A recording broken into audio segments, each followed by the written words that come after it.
What's up, everybody? Today I'm standing in a 2018 Sylvan 8520 CNF. This boat has some awesome features, has some really nice vinyls, really comfortable layout. We got this really nicely placed corner lounger right next to the captain's seat. At the helm, we have our toggle switches, some standard analog gauges. This boat has a Yamaha 50 horsepower on it.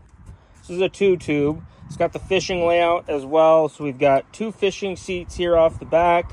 Our live well 2.